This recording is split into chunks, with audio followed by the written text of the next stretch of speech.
John Donne, who made the list, and what did they do to earn his lifelong hatred? Let's find out. The Duke had enemies? John Wayne, the ultimate American cowboy, was a symbol of grit, honor, and rugged patriotism. His towering presence, gravelly voice, and strong jawline became synonymous with justice, bravery, and old-fashioned American values. Generations grew up watching him tame the Wild West, outshoot the villains, and walk off into the sunset with a calm swagger. But off the screen, life was not always so simple. Behind the camera, Wayne was a complicated man with strong opinions and a no-nonsense attitude. He didn't sugarcoat his views, and he wasn't afraid to speak his mind, even if it meant stirring controversy. And when it came to certain individuals, the Duke made no effort to hide his disdain. These weren't small disagreements or fleeting tensions. These were deep-rooted rivalries, public feuds, and lasting grudges. While the world admired him as a legend, John Wayne quietly kept a list of people he simply couldn't stand. Some were fellow stars who shared the spotlight. Others were rising names in a changing Hollywood he didn't quite agree with. And then there were those who clashed with his worldview, challenging everything he believed in. Some names will shock you. After all, it's hard to imagine the Duke getting into shouting matches or penning angry letters, but make no mistake, he had his share of enemies. Whether it was a bitter feud sparked by a rejected film script or a personal betrayal that ended a close friendship, Wayne was not one to forgive easily. Before his death, he had already made it clear who had earned a spot on that personal blacklist. And it wasn't just about ego or pride. To Wayne, these conflicts were about principle. He saw the world in black and white, right and wrong, patriotism and disrespect. And if someone fell on the wrong side of that line, there was no going back. In some cases, these disputes were public and explosive. In others, they festered quietly behind closed doors. But whether through sharp words, silent treatment, or outright confrontation, Wayne let it be known who he wanted nothing to do with. Some of them were legendary actors. Others were groundbreaking directors. A few may surprise you completely, but one thing is certain. These were not passing grudges. They were deeply personal and, in some cases, lifelong. So who exactly made the Duke's blacklist? And what did they do to land there? Let's take a closer look at the people John Wayne couldn't stand. The 5 most notorious names that will truly catch you off guard. Clint Eastwood. Clint Eastwood is one of the most iconic faces in Western film history. With his steely glare, tight-lipped delivery, and silent strength, Eastwood redefined what it meant to be a cowboy on screen. But while audiences loved his gritty style, one man was far from impressed. That man was John Wayne. Wayne had spent decades building the classic image of a Western hero. He stood for honor, courage, and a strict moral code. In every film he played the good guy who made tough choices and fought for justice. His heroes were flawed, but always noble. Then came Clint Eastwood, a younger actor whose characters didn't always follow the rules. His gunslingers were cold, sometimes cruel, and often operated in moral gray zones. This new brand of Western didn't sit well with Wayne. The clash between these two titans wasn't just about age or style. It was about values. Wayne believed the Western was more than just entertainment. It was a reflection of American ideals, a tribute to the courage and integrity of frontier life. Eastwood, on the other hand, brought a more cynical and realistic tone to the genre. His characters blurred the line between right and wrong. That was something Wayne couldn't accept. The tension between them started when Wayne turned down the lead role in Dirty Harry. The film told the story of a hard-edged cop who didn't always follow the law to deliver justice. Wayne read the script and was disturbed by its tone.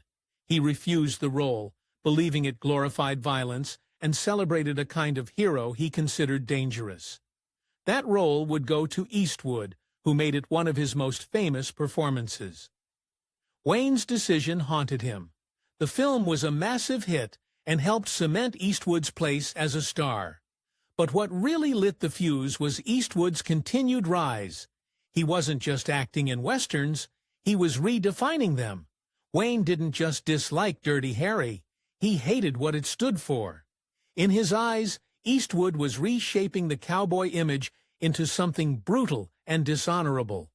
At one point, Eastwood reached out to Wayne in hopes of a collaboration. He sent him a script for a western called The Hostiles. The film would have starred both men and a tense and dramatic story set in the West. It was a golden opportunity. Fans would have gone wild to see the two biggest cowboy stars share the screen.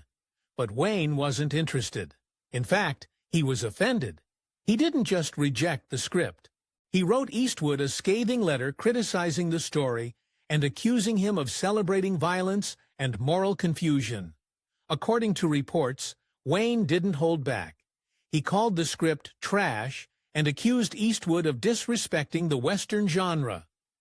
Wayne believed the story lacked honor and portrayed cowboys in a negative light.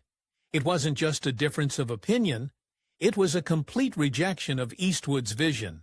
Eastwood, ever the professional, didn't lash out. Instead, he continued trying to bridge the gap.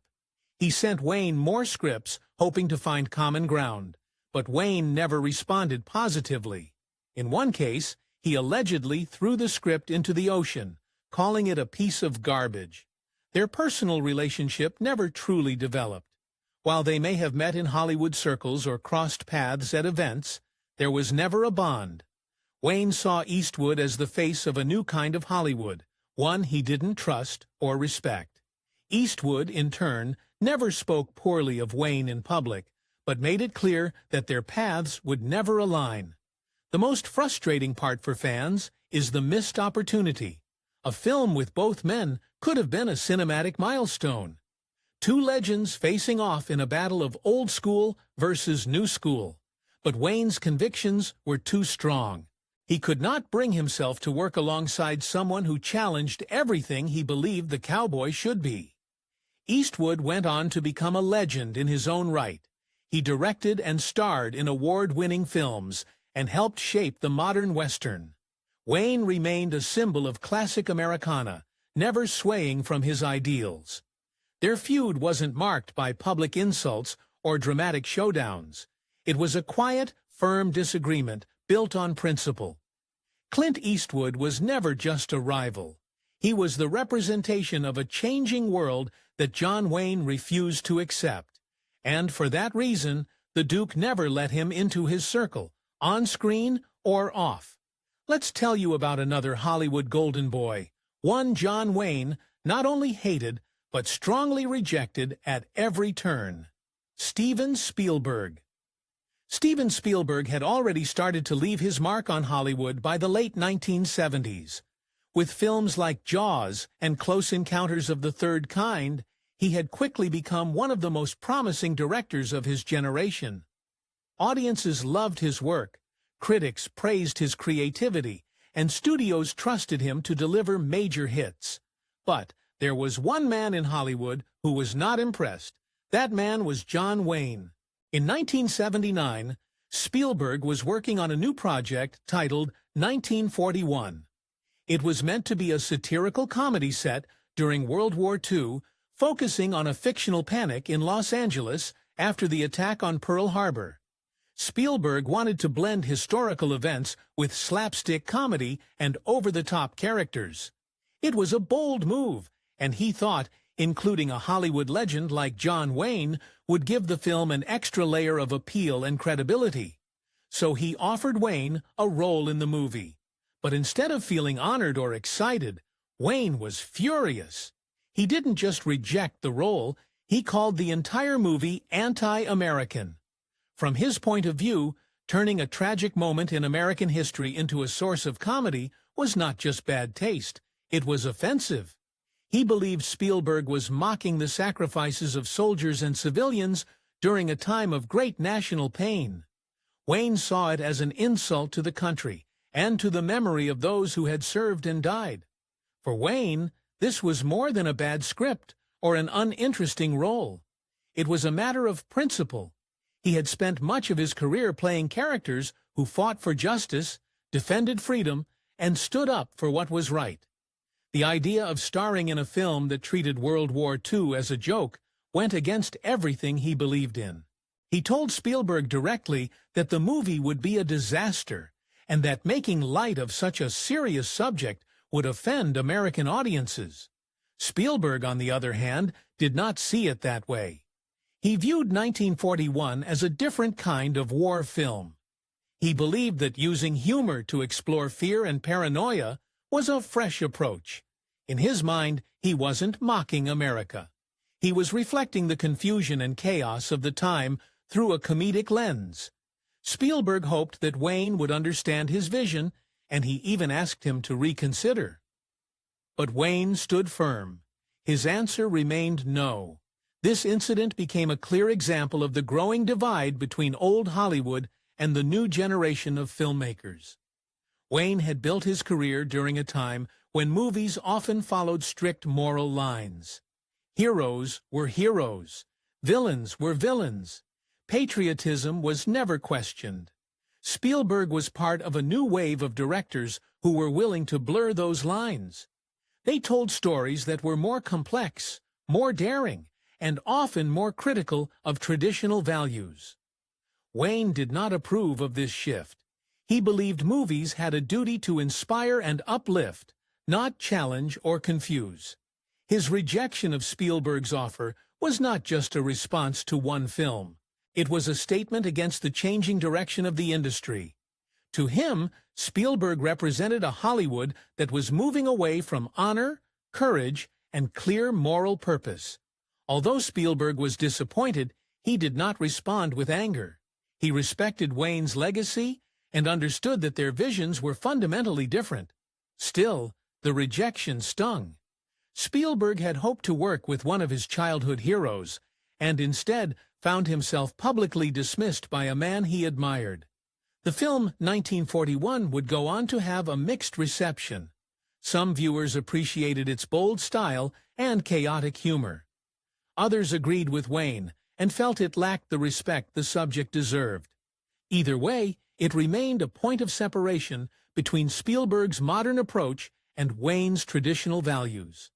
The fallout from this moment lasted. Spielberg and Wayne never collaborated, and their brief interaction marked one of the final public stands Wayne would take against the changing tide of Hollywood. It symbolized a passing of the torch, even if the handoff was not smooth or friendly. Steven Spielberg would continue to rise, directing some of the most beloved films of all time. John Wayne remained a towering figure of classic American cinema, unshaken in his beliefs. Their clash over 1941 was not just a disagreement about a script. It was a reflection of two very different worlds, one holding on to the past and one stepping boldly into the future.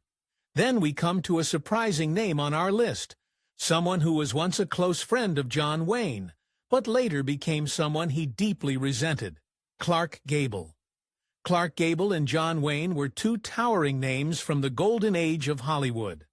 Both men represented a specific kind of masculinity, charm, and screen presence that audiences couldn't get enough of. They came from different backgrounds, but found themselves running in the same circles, often attending the same events, working on nearby sets, and crossing paths in studio meetings. Over time, a strong mutual respect developed between them. In the early years of their careers, Wayne looked up to Gable as an established star. Gable had already made his mark with films like Gone with the Wind, and was known for his polished performances and gentlemanly style. Wayne, still carving out his path, admired Gable's presence and work ethic. As Wayne's fame grew, the two men found more common ground. They developed a friendship that went beyond professional courtesy.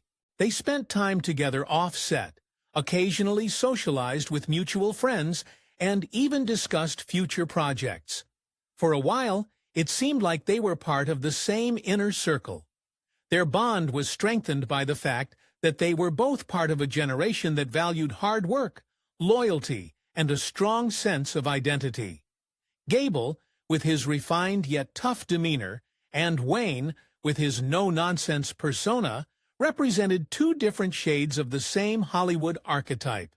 They respected each other's approach to acting, even if their styles were a bit different. While Gable took pride in his classical training and saw himself as a serious artist, Wayne was more instinctive, relying on presence and authenticity rather than dramatic technique. Still, this difference never got in the way of their friendship, until something happened that changed everything.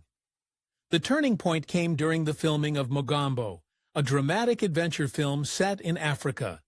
Gable had a prominent role, and the film was directed by John Ford, the most respected directors in Hollywood, and a longtime friend and mentor to John Wayne. Ford was known for his demanding style and for pushing actors to their limits. He had a reputation for being tough, opinionated, and not always easy to work with. During the production of Mogambo, tensions began to rise on set. Gable took issue with Ford's behavior. He felt the director was mistreating the cast and crew and creating unnecessary conflict. Gable, never one to remain silent, began openly criticizing Ford's direction and the way he handled the shoot. He shared his complaints not just among the crew, but also in interviews and conversations outside the set. His frustrations were real, and he believed he was standing up for fairness and professionalism. But for John Wayne, these comments struck a nerve. Ford was more than a director to him. He was a close personal friend, someone who had helped shape Wayne's career and guided him through some of his biggest roles. When Wayne heard about Gable's criticisms, he was furious. He saw them as a betrayal, not just of Ford, but of the kind of loyalty Wayne valued above all else. Wayne publicly and privately defended Ford, telling those around him that Gable had crossed a line. In his view, airing grievances about a director like Ford was disrespectful, especially coming from someone who had once been a trusted friend. For Wayne, loyalty to his inner circle mattered more than anything.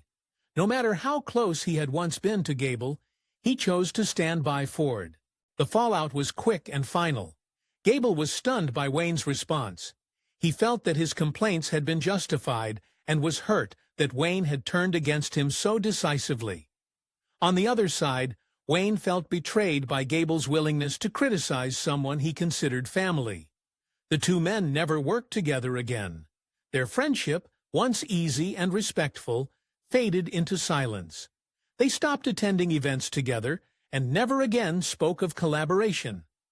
Hollywood can be a place of fast friendships and even faster fallouts, but this particular one stood out because of the stature of the people involved. Clark Gable and John Wayne were not just stars. They were symbols of an era. Their breakup was more than personal. It reflected deeper differences in values, in approach, and in loyalty. For Wayne, the moment Gable attacked Ford, he became an outsider. And from that point on, the Duke never looked back. Then comes another big name, someone with whom Wayne had a feud that quickly spiraled out of control. Frank Sinatra. When you think of classic Hollywood, there are two names that instantly come to mind are Frank Sinatra and John Wayne. One was the king of cool, known for his silky voice, sharp suits, and larger-than-life personality. The other was the all-American cowboy, famous for his rugged roles, firm values, and commanding presence. They came from very different worlds, but in the 1960s, those worlds collided in a dramatic way that turned into one of the most talked-about showdowns in celebrity history. It all started in Las Vegas, a city both men frequented for very different reasons. Frank Sinatra loved Las Vegas. It was practically his second home. He performed there often, partied with friends, and enjoyed the energy of the nightlife. John Wayne, on the other hand, happened to be staying in Las Vegas while working on a film. He was staying in the room directly above Sinatra's in a hotel that was known for catering to stars. On one particular night, Wayne was trying to get some rest after a long day on set. but Sinatra and his crew were having one of their famous late-night gatherings. Music, laughter, and the buzz of celebration filled the hallway and echoed through the floors. At first, Wayne tried to ignore it, but as the noise went on and on, his patience began to wear thin. Eventually, he picked up the phone and called down to Sinatra's room to ask them to keep the noise down. That polite request didn't go very far. The noise continued almost immediately. Not one to be brushed off, Wayne decided to take matters into his own hands. He stormed down to Sinatra's room and banged on the door. When one of the party guests opened it, Wayne demanded to speak to Frank directly. He wasn't yelling, but his tone was firm. This was not a request. It was a demand. Standing in his way were Sinatra's bodyguards, large men who didn't take kindly to someone telling their boss what to do. One of them warned Wayne to back off and told him that nobody talked to Frank like that. But Wayne was not intimidated. In a moment that has since become legendary, Wayne responded by backhanding one of the bodyguards. The room went silent. Everyone knew this had just gone from a complaint to a full-on confrontation. Surprisingly, the situation didn't escalate further that night.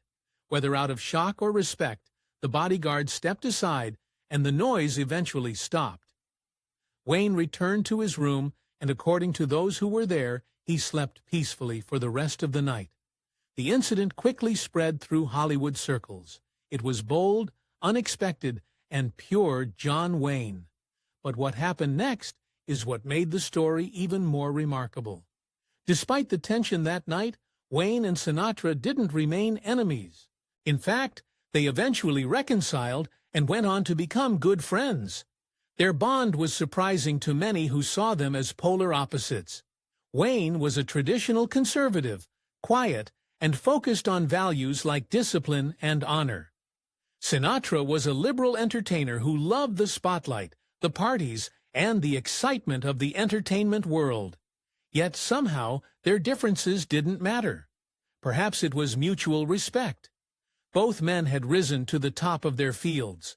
Both understood what it meant to carry the weight of fame. And both, despite their public images, were deeply loyal to their close friends. In time, they found that they had more in common than they initially thought. Years later, when John Wayne was diagnosed with stomach cancer, Sinatra and his wife made an effort to visit him in the hospital. They stayed by his side for days, offering support and comfort. It was a gesture that showed how far their relationship had come from that wild night in Vegas. What began as a hotel confrontation over noise ended in a deep and genuine friendship. Then came the person Wayne had a clash with, not over roles or egos, but because of their very different political views. Marlon Brando. Marlon Brando was never afraid to speak his mind. He was known not just for his powerful performances on screen, but also for using his platform to speak out about social and political issues. Throughout his career, Brando supported a wide range of causes, and his passion for activism was almost as well known as his acting talent. But one moment in 1973 would not only shock Hollywood, it would also ignite the fury of someone who stood on the opposite end of the political spectrum. That person was John Wayne. The moment came during the 45th Academy Awards. Brando had been nominated and won the Oscar for Best Actor for his role in The Godfather, one of the most iconic performances in film history. But instead of attending the ceremony to accept the award, Brando made a bold and controversial decision. He sent a young Native American woman named Sachin Littlefeather to the stage in his place. When his name was announced as the winner, Littlefeather walked on stage in full Apache dress. She declined the award on Brando's behalf and delivered a short speech explaining that Brando was refusing the Oscar to protest Hollywood's portrayal of Native Americans in film and television. She also referenced the recent events at Wounded Knee, where a standoff between federal agents and Native American activists had made national headlines. The audience was stunned. Some applauded, others booed. What was meant to be a celebration quickly turned into a tense moment filled with political weight. It was a speech that forced Hollywood to confront a long history of stereotypical and harmful depictions. But while some saw Brando's protest as brave and necessary, John Wayne saw it as something very different. Wayne was sitting backstage at the time of the speech. According to several accounts, he was absolutely furious. He believed that the Academy Awards were not the place for political statements, especially ones that, in his eyes, criticized the very industry he loved. For Wayne, who had spent much of his career starring in westerns that often featured Native Americans as the enemy, Brando's actions were deeply offensive. Eyewitnesses claimed that Wayne became so enraged during Little Feather's speech that he attempted to charge the stage. Security and several staff members had to physically restrain him. It was later said that he had to be held back by multiple people to prevent a very public and possibly violent outburst. Though the incident never turned into a physical altercation, the story quickly spread and became part of Oscar legend. At the heart of Wayne's anger was a deep clash of values. Brando was a liberal and a progressive, someone who used his celebrity to push for civil rights, racial justice, and social change. Wayne was the opposite. He was a proud conservative who believed in traditional American values. He had long supported a patriotic image of America and had no patience for those who he believed were trying to tear that image down. Brando's protest was more than a political statement. It was, to Wayne, a personal attack on the ideals he had built his career on. Wayne had always portrayed himself as the defender of American history and culture. He viewed the Western genre as a tribute to the country's frontier spirit. So when Brando criticized Hollywood's portrayal of Native Americans, Wayne took it as an attack on something sacred. The two men never had a personal feud in the traditional sense. They didn't work together, and there are no reports of direct confrontations after the Oscar incident. But from that moment on, Brando was seen by Wayne as someone who had crossed a line. The difference in their beliefs was too wide, the moment too public, and the emotions too strong. Brando, for his part, never apologized for the protest. He continued to speak out on issues he cared about, and remained an outspoken figure for the rest of his life. He believed that silence was complicity, and that artists had a responsibility to use their influence for good. Wayne, meanwhile, stayed committed to his views. He believed Hollywood should focus on entertainment, not politics. He continued to speak out in defense of traditional values and never wavered in his opinion about what happened that night. Apart from these major feuds, Wayne had issues with many others simply because of his strongly contrasting political views. The cultural divide. The cultural divide as the political and cultural landscape of America began to shift. In the 1970s, John Wayne found himself at odds with a world he no longer recognized. His conservative ideals clashed violently with emerging trends in both global politics and Hollywood storytelling. Two particular examples stand out as clear signs of this divide. The first involved President Richard Nixon's historic decision to open diplomatic relations with China. Wayne was furious over this move. He believed that engaging with a communist regime was a betrayal of American strength and values. According to reports, Wayne went so far as to send Nixon reading materials attacking Henry Kissinger, who had played a central role in arranging the China visit. In those documents, Wayne referred to Kissinger in a derogatory way, highlighting his distrust not only of the diplomacy itself, but also of the people behind it. To Wayne, this was not progress, it was surrender. Meanwhile, Hollywood was undergoing its own transformation. Films like Midnight Cowboy and Easy Rider were breaking away from traditional storytelling and exploring more controversial and complex subjects. These movies were raw, rebellious, and unfiltered. To younger audiences, they were a breath of fresh air. To John Wayne, they were a threat. He labeled such films perverted and un-American, believing they glorified immorality and undermined the values that had once made American cinema great. Wayne's criticism was not aimed at individual actors or directors. His frustration was with the broader cultural direction.